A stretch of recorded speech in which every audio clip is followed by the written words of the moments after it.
primo prodotto che recupero è il benessere. Certo, non è poco. E quello è tutto. Ciao amici del bosco, oggi visitiamo l'orto di Pierluigi, è la prima volta che entro, lo facciamo insieme. Pierluigi è lui che si voleva nascondere, ma oggi dovrà mostrarci tutto. L'orto delle meraviglie. L'orto delle meraviglie si chiama. Il famoso couscous. Che ortista sei? Allora, io sono un ortigiano, non sono un ortista. L'ortigiano mi piace tanto perché è qualcosa che uno utilizza le mani, fa le cose con cura, con attenzione. È un luogo di benessere, un luogo di connessione. Se ho qualsiasi problema io vengo qui e tutto passa. Siamo nella Marsica, in provincia dell'Aquila, e nell'orto di Pierluigi oggi scopriamo cose molto interessanti. Il suo orto è basato sul legno, vediamo che cosa significa. Allora io ho smesso di prendere anche il letame. L'elemento cardine, diciamo, dell'agricoltura è il carbonio. Ho puntato tutto sulla lignina. Seguo l'orto di Pierluigi a distanza da tanto tempo, ci aggiorna, lui ci segue da tempo, segue le attività del Bosco di Odigio e ci racconta del suo orto delle meraviglie. Quindi oggi scopriamo i suoi segreti perché, come vedete, le piante, gli ortaggi escono particolarmente bene.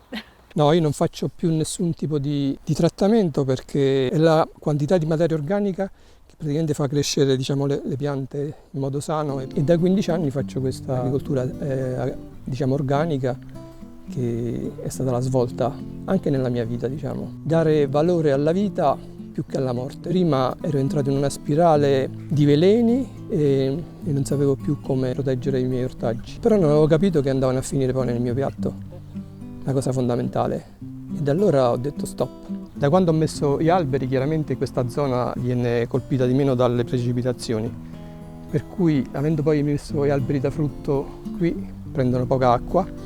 Questi diciamo, cassoni servono per aumentare l'umidità nella zona circostante, consentono alle piante di godere bella salute. Quindi in questa zona sono stati creati dei cassoni con tanta pacciamatura, tanto compost, dove vedete tante piante tutte insieme che vanno anche a sostenere gli alberi che stanno dietro, quindi tutta l'umidità, tutta la ricchezza che deriva dall'orto aiuta anche gli alberi. Sono partito da zero, praticamente giusto con un po' di terra, diciamo, di natura minerale, e poi tutto il resto, tutti gli sfalci, ma qua ci saranno quintali. Quindi anche tu sei un raccoglitore di materia organica? Assolutamente sì. Prima bruciavo e faccio mea culpa, però. Qui è un trionfo di biodiversità. Aiuole dove ci sono zucche, mais, tanto per ricordare Tre Sorelle, ma ci sono i pomodori, vedo dei cavoli, insomma c'è un po' di tutto, a fantasia. Sì.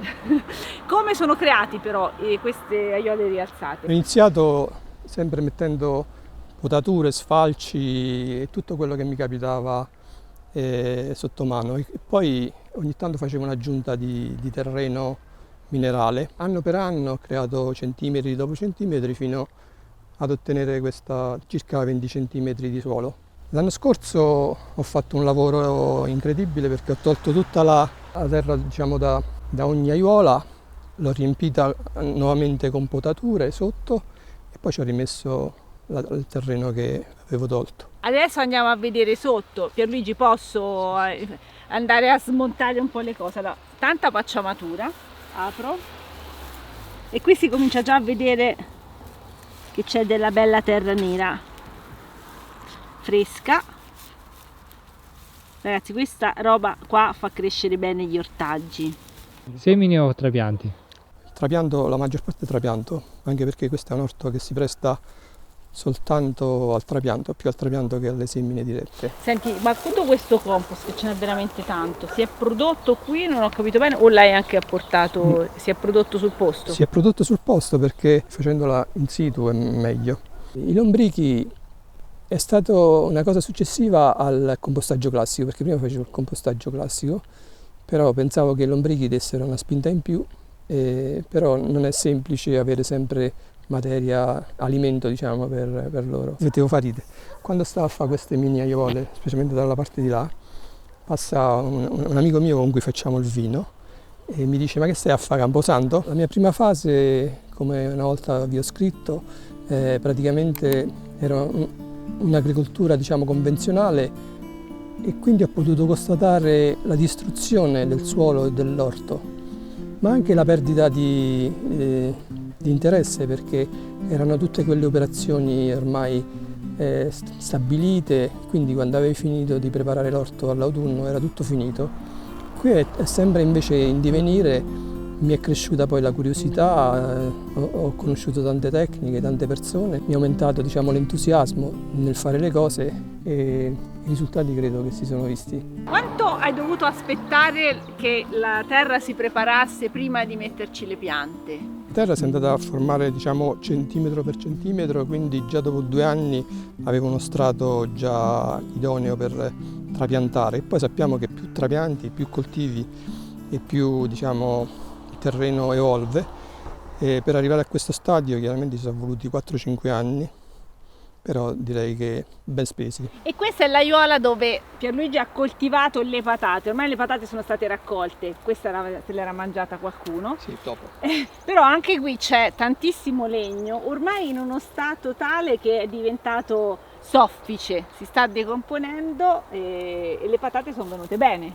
E insieme agli altri ortaggi io utilizzo delle interfile di mais o di girasoli per avere un ombreggiamento per gli altri diciamo, ortaggi. Quindi oltre ad avere questo vantaggio e poi c'è tutta la materia organica che produce il mais che poi rimane a terra. Qui mi sembra di essere ai tropici per le dimensioni delle foglie di queste zucche, sono grandissime. Vai, ma queste sono piccole, fai vedere quelle. Questa è la mia mano. All'inizio dovevo scoprire il problema qual era, perché non capivo, perché io fresavo, pulivo, però poi la terra si spaccava d'estate e l'acqua non bastava più, i prodotti non crescevano più. E quindi quando ho scoperto la chiave, che poi era fondamentalmente la perdita della sostanza organica, e mi sono fatto proprio un giro in tutto il mondo, dal Centro America con tutte le tecniche, Austria con Holzer, anche Goetz e tutti i nostri amici. Allora qui non c'era niente. Allora, l'esempio più bello è qua, in questa zona, dove praticamente c'era un terreno tipo compattato come questo, e ascoltando uno dei guru, che è Airo Restrepo Rivera, quello Sì. colombiano, disse: se volete rigenerare un suolo, prima fate un cumulo di materiali vari e poi cominciate a inserire. Difatti qui c'era soltanto quel pero, poi mano a mano ho inserito le acacie, questo acero, le aromatiche, perfino i rovi. Non abbiate paura dei rovi. Diciamo che i primi 2 anni ho avuto anche dei momenti di ripensamento, perché vedevo che ancora non progrediva, e la cosa che non avevo capito è che i tempi della natura non sono i tempi di aspettativa di un uomo. Gli ho dato il tempo e piano piano ho capito che quella era la strada che dovevo compiere da quel momento in poi. Ecco cosa succede alle potature, al legno che viene messo sotto agli alberi per ricreare suolo. Praticamente hai accumulato materia organica lungo il perimetro del campo, hai potuto mettere piante varie, non hai avuto paura di mettere le acacie perché qualcuno ha paura che poi si sviluppino troppo, invece sono una grande risorsa perché partono. Vedo che hai consociato molto perché ci sono anche le aromatiche sotto, comunque ci sono tante piante, e da qui parte l'energia che poi rivitalizza il terreno. Infatti poi questa è l'unica pianta diciamo che è rimasta di quelle acquistate dal vivaio. Un tempo, quando seguivo questa filosofia, qui era tutto fresato con la motozappa, tenevo sempre tutto pulito, però poi ho notato che le piante da frutto anno dopo anno cominciavano a perdere vitalità e praticamente stavano morendo. Poi quando ho capito che il problema mio era che stavo uccidendo tutta la sostanza organica, e da lì c'è stata un'inversione. Prima con un grande sovescio misto e poi praticamente sono rimaste soltanto le spontanee. E qui troviamo le aiuole, quelle ancora più importanti. Qua c'è l'orto vero con tantissimi ortaggi. Mi diceva Pierluigi che con questa tecnica che ora vediamo, oltre a arricchire il suolo, sta anche risolvendo il problema delle limacce, e questo per me è molto importante. Perché praticamente la popolazione dei predatori è aumentata, soprattutto delle lucertole, ramarri e altri predatori che non conosco. Però sicuramente dopo aver fatto tutti questi accumuli, diciamo così, casuali, le limacce ci ho pareggiato, come dice il buon Fabio. Basta spostare un po' la pacciamatura e si vede che sotto c'è tantissimo legno, quindi potature, sfalci, anche pezzi piuttosto grandi, stanno sopra all'aiuola praticamente e danno appunto rifugio ai predatori delle lumache che andrebbero a disturbare gli ortaggi e che così invece sono neutralizzate. Allora, qui c'era un albero di prugne che poi si è seccato e quindi poi ho fatto la mia gilda con le ginestre, che è un azoto fissatore, gli iris, quelli proprio marsicani, quelli che profumano, azzurri, e poi qui c'è un nocciolo rosso e altre piante. Poi c'è il berberis che fa delle bacche, dei fiori gialli in primavera e delle bacche per gli uccelli. Un'altra tecnica che sto utilizzando è appunto fare una bella pacciamatura sotto la corona delle piante importante, e appunto sempre basata su erba e ramaglie varie, legni di tutti i tipi che poi con la decomposizione vanno ad arricchire e fanno soffrire di meno poi la pianta durante i periodi più siccitosi e caldi. Dovremmo fare tutti quanti essere parte del sistema, per cui non è giusto che noi poi ci accaniamo contro un'afide oppure una limaccia e un qualsiasi altro insetto che ci distrugge la piantina. Ho smesso di combattere e quindi accetto tutto quello che viene dalla natura e, come dice un mio amico francese, la vie è belle. Questa è un'aiuola che è nata come Jugend Kultur, c'erano grossi tronchi sotto perché praticamente tutte le piante che c'erano poi si sono seccate e quindi ho deciso di fare questa lunga aiuola e all'inizio ci ho pure coltivato, però adesso vedo che non ci viene più, non è che non ci viene più niente, ci viene soprattutto il nostro amico istrice che mi mangia le patate e tutto quanto, e quindi la farò un'aiuola diciamo ornamentale. Ho inserito delle altre ginestre, sotto c'è l'erba della pampas e poi questo è un angolo veramente selvaggio. Praticamente, visto che avevi il legno degli alberi che erano morti, non l'hai spostato, non l'hai portato via, l'hai soltanto organizzato in modo da creare una possibile aiuola di coltivazione, che poi insomma per via dell'istrice adesso sta diventando una zona ornamentale dove si viene soprattutto per la bellezza delle piante. Qui siamo in mezzo ai filari dell'orto e c'è veramente un po' di tutto, bellissimi pomodori, i fagiolini, là ci sono altre zucchine, le cipolle, vedo un sacco di roba, il mais, eccetera. Poi c'è una pianta là alta particolare che adesso Pierluigi mi devi spiegare cos'è. Ma è un tipo di spinacio selvatico che è molto infestante, e però dove non crescono più i spinaci fa comodo anche avere questo tipo di piante, perché ormai con i cambiamenti che ci sono stati climatici, tante cose non vengono più facilmente. Quindi è una pianta spontanea accolta nell'orto. Infatti c'è anche un agretto da qualche parte. Tra le piante selvatiche qui c'è anche la borragine, tra l'altro bellissima, ancora in fiore, che però non è nata spontaneamente. Pierluigi ci ha messo i semi e poi si è integrata. In quest'orto si vede benissimo quanto è importante utilizzare la stessa tecnica di copertura, di gestione del suolo anche nei vialetti. Qui siamo in un vialetto e uno si aspetta che ci sia solo un po' di pacciamatura di copertura, invece guardate quanta roba c'è.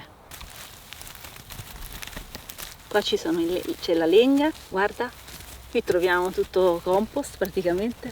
Qua sotto ci sono legnetti ancora in alcuni casi interi, ma molto già decomposto. Guardate che bella terra nera, quindi non ho ancora incontrato la terra e siamo nel vialetto. Dove era il vialetto è diventato orto. Esatto. All'inizio della stagione chiaramente c'è stato un blocco dell'azoto, anche se questo è un terreno molto vivo, però mettendoci l'acqua col tempo si è sviluppato e queste cipolle erano dei fili d'erba praticamente. Allora io ho smesso di prendere anche il letame, perché il letame sì è buono, ecco, unito al legno dà una spinta in più. Allora il mio orto è basato sul legno e ho puntato tutto sul carbonio, quindi sulla lignina, perché è l'elemento cardine che avvia tutto il processo di microbiologia, diciamo, nel sottosuolo. Cioè questa cosa qui del legno, delle potature, Non l'avevo mai considerato, però poi lavorando su queste aiole ho visto proprio che c'era un miglioramento incredibile. In pratica, Pierluigi, tu sei la dimostrazione di come l'agricoltura sintropica, di cui abbiamo iniziato a parlare da un po', funzioni, perché nel sintropico si vanno proprio a utilizzare tutte le potature, le azioni di disturbo, le chiamiamo così, degli alberi a terra, cioè si va a mettere tutto questo legno a terra e da lì poi si può tirar fuori un orto. Ed è questa la dimostrazione, qui non abbiamo un sintropico partito dagli alberi. Ma il protagonista numero 1 sono i funghi. Una consociazione vincente sperimentata da Pierluigi. Al centro ci sono i pomodori e subito ai lati ci sono i fagiolini. I fagiolini hanno già prodotto tantissimo e guardate, hanno già tutti i fagiolini nuovi e i pomodori stanno bene. Tante piante di fagiolini insieme poi si aiutano perché per il gran caldo spesso poi il fiore non riesce ad andare a frutto, ad allegare, e invece così si aiutano, si fanno ombra, si tengono fresco a vicenda e i fagiolini ce la fanno. Quanti anni so di materia organica? Qua l'anno scorso ha portato veramente tanta. Tanti, 5, 6, 7. Cioè il legno praticamente è stato l'elemento cardine per la rigenerazione del suolo, perché io praticamente delle piante che metto poi non mi curo relativamente, però, perché la prima cosa che dobbiamo fare è rigenerare il suolo. Pierluigi ha imparato una cosa e oggi ce l'ha insegnata bene: basta riportare la vita, e la vita parte dal carbonio, quindi tantissima materia organica che va a decomporsi, appunto anche il legno, e poi una volta ripartito il processo arriveranno anche tutti gli altri elementi, torneranno disponibili per le piante e non dovremo prendere niente da fuori, non servono fertilizzanti in fondo quando abbiamo un suolo vivo. Beh, basta cercare in questa terra profumata di bosco ed escono fuori miracolosamente anche le patate. Innanzitutto quindi apro, diciamo, la pacciamatura e poi con una trivella a mano faccio il buco, quindi non compatta il terreno, e poi metto la piantina di zucca. Largo alla fantasia perché uno si deve divertire, cioè non devi avere dei schemi. Giocare con la natura, ecco, giocare con la natura è la cosa più bella. Questa è l'Achillea, è un'altra di quelle essenze che facevano parte di quel miscuglio arcoiris, è rimasto. Poi ci sta la calendula che poi in autunno ha il massimo splendore quando rifresca la temperatura. Okay, dopo tutti i fiori, tra l'altro qui c'è anche una bella lavanda, abbiamo la consolida, una pianta che può diventare anche invasiva, ma a noi ci serve tutta questa roba perché anche questa è la materia organica per la nostra pacciamatura ed è questa ed è ricca di tanti minerali. C'è una fila di lavanda meravigliosa che porta tanti insetti, quindi molto utili anche per questo. E qua ci sono le zucchine giganti, ci sono anche belle da raccogliere. Guardate che piante anche queste, guarda la mia mano con la foglia della zucchina. Si aggiunge ogni primavera sia materiale, diciamo, legnoso e poi pacciamatura a base di fieno. Questo è un orto organico e i prodotti hanno un sapore unico. Quando ci sono delle potature, diciamo, fresche, le biotrituro e le aggiungo.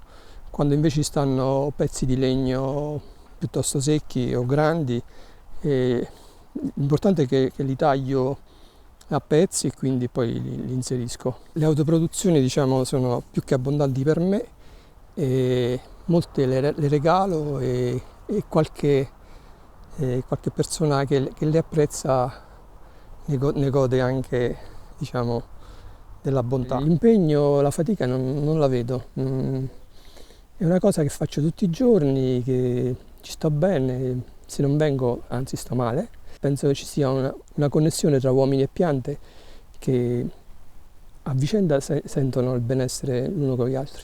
L'uno con l'altro. Pierluigi ci segue da tantissimo tempo e sotto ai nostri video c'è sempre un commento di Pierluigi. Adesso quando uscirà il video di Pierluigi cosa commenterai lo scopriremo. Va bene, è stato veramente bello scoprire quest'orto, avevo già visto delle foto, ma a vederlo dal vivo è stata veramente una scoperta. Complimenti, questa è la dimostrazione che si può cambiare e appunto con un lavoro intelligente invece che di fatica a sconvolgere la terra si possono ottenere grandissimi risultati. Spero che vi sia di grande ispirazione. Grazie Pierluigi. Ciao, mi raccomando, iscrivetevi. Grazie, ciao.